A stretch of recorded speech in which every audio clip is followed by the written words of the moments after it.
I got a call one Sunday in July from a producer, Martin Hayes, who I know a bit, saying, "Simo, have you read Dear Lupin?" I said, "No." And he said, "Look, if I send it to you, would you be prepared to have a look at it? I think you might be the man to turn it into a stage play." So I read it. It's extremely funny. It's at times very tender.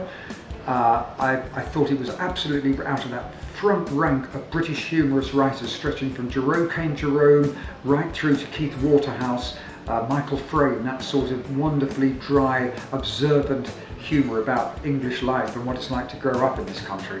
And I got straight back to him and said, "Look, I've no idea what I can do with this, but I'd like to have a go." And Martin said, "Right, well, you know, I'll introduce you to Lupin himself, Charlie."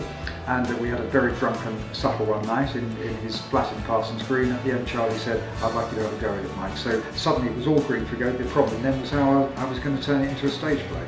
The father used these communications to express his advice, always because he was always going off the rails, and to have jokes with him too, because he's a very funny man. The point is that what the play has done is take these letters and turn it into a real theatrical experience, which Michael Simkins has done, and it's a really brilliant device which takes his life from the time that he's about 12 years old till the time that he's 36. 63. Actually 63 right at the end, but it's like the whole of his life is mapped by these letters and these communications, and the Lupin character sort of brings his dad back into his reality, and makes him live again. But the audience, because he discovers, after sticking these letters in a drawer for 20 years, because he's got such a crazy lifestyle, he digs them out and they make him laugh so much, and he reads them to all his friends at dinner parties, and they just fall about with laughter because they're so funny, these letters that he wrote to his dad. And that's what the play is. It's putting that on its feet. To be honest, I wake up in the morning and it's a bit like a practical joke that's just gone far too far, to be honest. You know, it's mad, a bit surreal. And when the play opened in Windsor, you know, I said to people, it's a bit like I've sleepwalked into somebody arranging a marriage. This, in the West End, it's more like my funeral now. It's just got kind of ridiculous in its scale, its size and everything, but it's fun.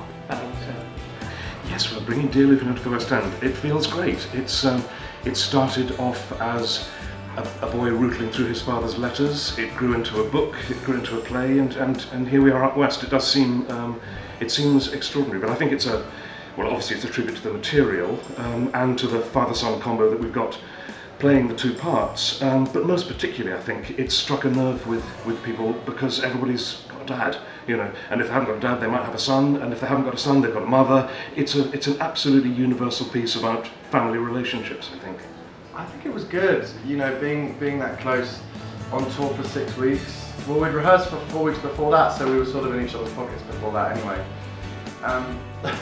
You're shaking your head with anxiety. He just spends all his time on the computer. What are you talking about? His friend is the same age as himself. This is touring. To study touring. And I just Football manager is a major part of touring. I don't understand why you're wrong. So I mean, what am I going to do? We would go for lunches. We would have nice Italian dinners. We would have nice Italian dinners, often on places with AstroTurf flooring and lamb sausages. Yes, we would go out. Never ever eat lamb sausages. Yes. We'd have lunches, we'd have dinners, we'd have a beer. And we would... We'd see each other for 2 hours on stage a night. It's enough. Yes, enough.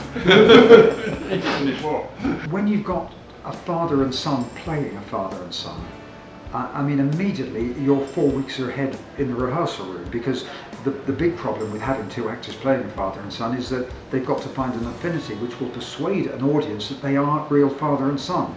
And of course we've got that because we've got James and Jack, who's James's youngest son. So that was an enormous benefit because that was all unsaid, and it was very wonderful to see the two of them rehearsing at times together. You know, they had a sort of unspoken shorthand between the eyes. You could tell that they were communicating in a way that nobody else in the room could make out, but it was full of those subtle nuances that family life is about.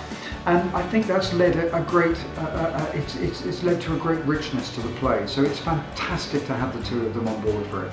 I think it's a lot of fun. I think it's been adapted very well. I think the book is a really great starting point for a story between a father and son, but the play puts it on its feet and gives you that you know, if you've ever had a relationship with a father and son, be it close or not close, it allows you to relive the best and the worst moments of it. I'd say why, because it's a kind of verbal Fred Astaire, Ginger Rogers. Am I Ginger Rogers? That's what I hoped you'd pick up. Thanks, Dad.